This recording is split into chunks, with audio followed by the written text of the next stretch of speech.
গঙ্গার জলে প্লাবিত মানিকচক ব্লকের ভূতনি থানার বিস্তীর্ণ এলাকা। ভৌগোলিক দিক থেকে ভূতনি একরকম দ্বীপই বলা চলে। চারিদিকে জল বেষ্টিত। এই ভূতনিতে রয়েছে 3টি গ্রাম পঞ্চায়েত: উত্তর চণ্ডীপুর, দক্ষিণ চণ্ডীপুর এবং হীরানন্দপুর। গত 10ই আগস্ট থেকে জলবন্দী এই 3 গ্রাম পঞ্চায়েতের মানুষ। এমনকি ভূতনি থানাও জলের তলায়। যোগাযোগ বিচ্ছিন্নই বলা চলে। নৌকা কিংবা ডিঙি একমাত্র ভরসা। ইতিমধ্যে বেশ কিছু ত্রাণ শিবিরে আশ্রয় নিয়েছেন বানভাসী মানুষ।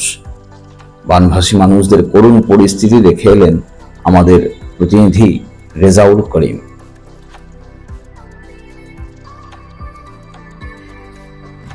এই মুহূর্তে আমি রয়েছি ভূতনি প্লাবিত এলাকায়। আমার পিছনে রয়েছে ডিঙিতে যে মাঝি, সেই মাঝি আমাকে নিয়ে যাচ্ছেন একটু এলাকায়, একটু কভারেজ, কোথায় কীরকম জলবন্দী মানুষ, কী এলাকা ডুবেছে। এই যেন এক ডুবন্ত টাইটানিক। তবে আমি ডিঙিতে বসে অভ্যাস নেই, তাই আমাকে বললেন যে এখানে কত পরিমাণ জল আছে জিতেন দা? 3 থেকে 4 জল রয়েছে। আপনার নামটা কি বলেন? যেটা বলেন। জিতেন মণ্ডল। হ্যাঁ, আমরা যাচ্ছি এখন কোথায়? থানায়। কোন থানা? থানা। হ্যাঁ, একটা কভারেজ সেখানকার থানা এই বন্যার জলে প্লাবিত। শুধু থানা নয়, এলাকা, এই ভূতনি এলাকা 3টে গ্রাম পঞ্চায়েত পুরো এক জলবন্দী দশা। তো আমরা একটা ছবি তুলব এই থানা জল বন্যায় কীভাবে রয়েছে।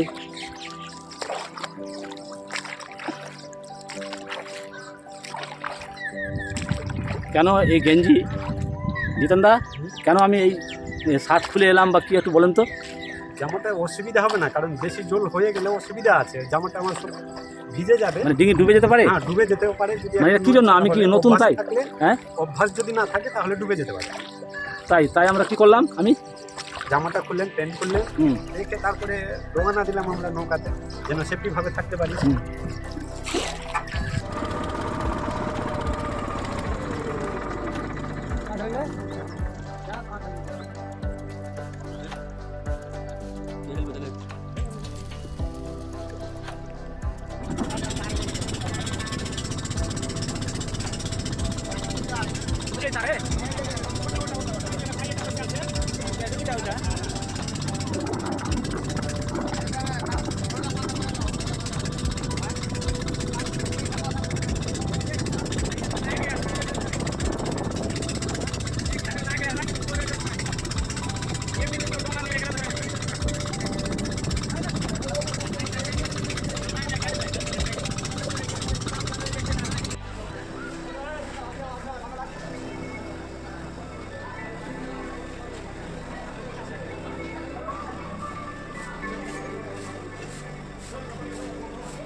রয়েছি ভূতনি বন্যা প্লাবিত এলাকায় এবং ব্রিজ, সেই ব্রিজ থেকে নৌকা করে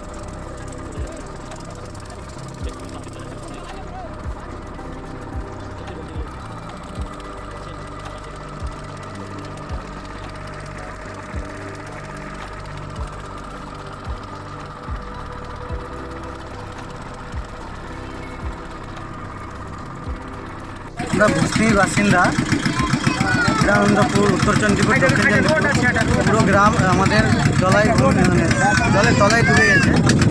আমরা এখন বন্যায় ভাসমান অবস্থায় আছি। এটা একটা ডুবন্ত টাইটানিকের মতো আমরা হয়ে গেছি। আমাদের যাতায়াত ব্যবস্থা সম্পূর্ণভাবে বিচ্ছিন্ন হয়ে গেছে।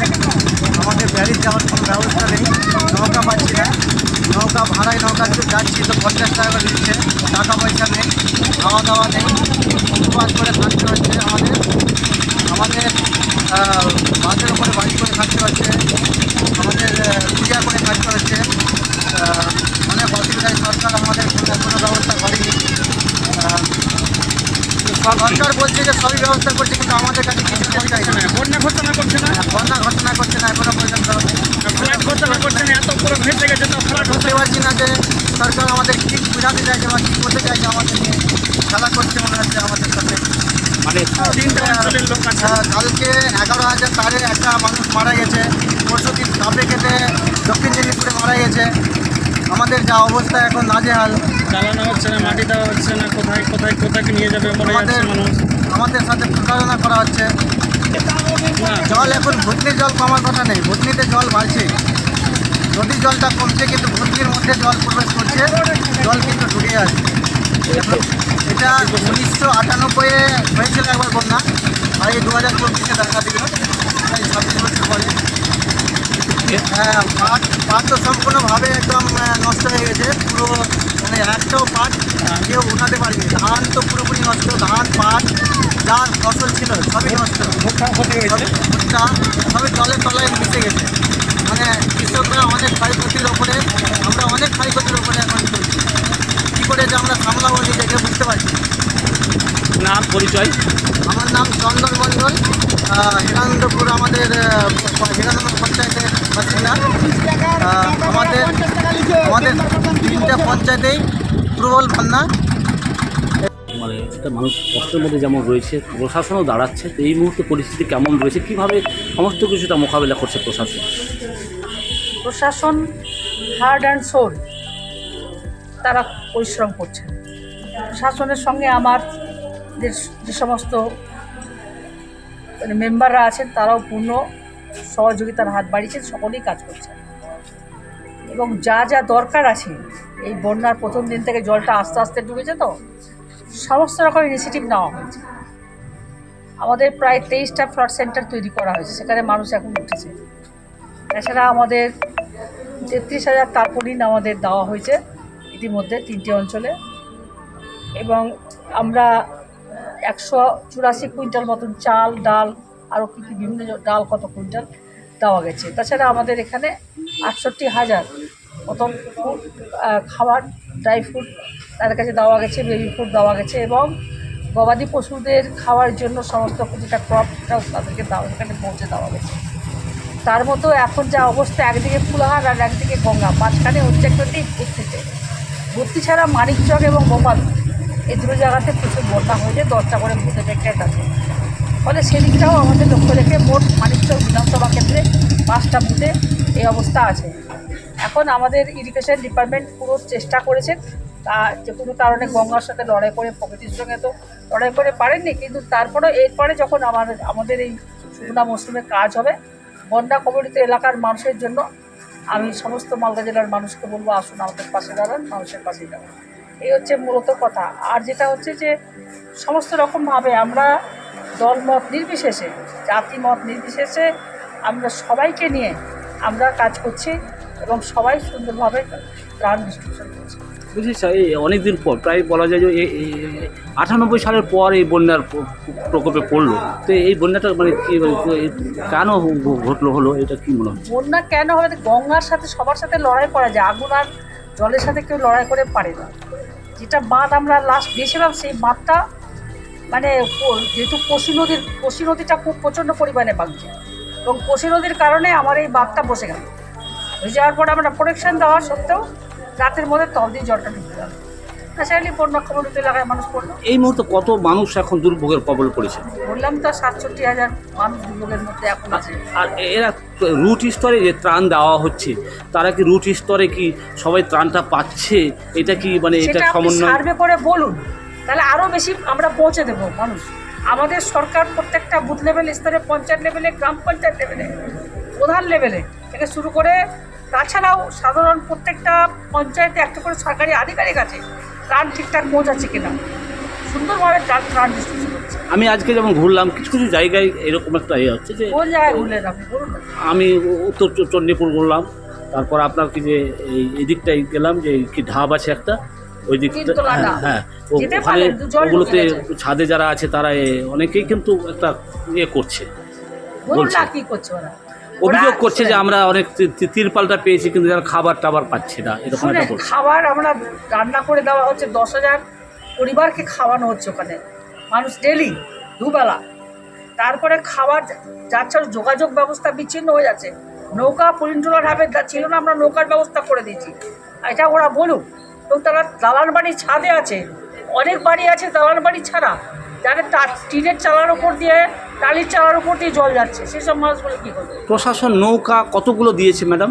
প্রত্যেকটা গ্রাম পঞ্চায়েতে অন্তত পক্ষে করে 50টা করে নৌকা চলছে, প্রত্যেকটা গ্রাম পঞ্চায়েতে। কিছু প্রাইভেট নৌকা, এটাকে একটা মানে কাউরি পোষমাস কাউরি সর্বনাশ, এই জন্য কিছু প্রাইভেট নৌকা নেমেছে, তাদেরকে ধরেছিলাম আমি, 50 টাকা করে পার হেড তুমি ভাড়া নিতে পারো না, তার জন্য আমরা এটাকে বলে আছি যদি আমাদের এখানে ওরা গাড়ি নৌকা যদি চালাতে হয় তাহলে সরকারি টাকা নিয়ে তুমি চালাও, আদারওয়াইজ নৌকা এভাবে চালাতে আমরা দিব না, এটা আমরা সিদ্ধান্ত নিয়েছি।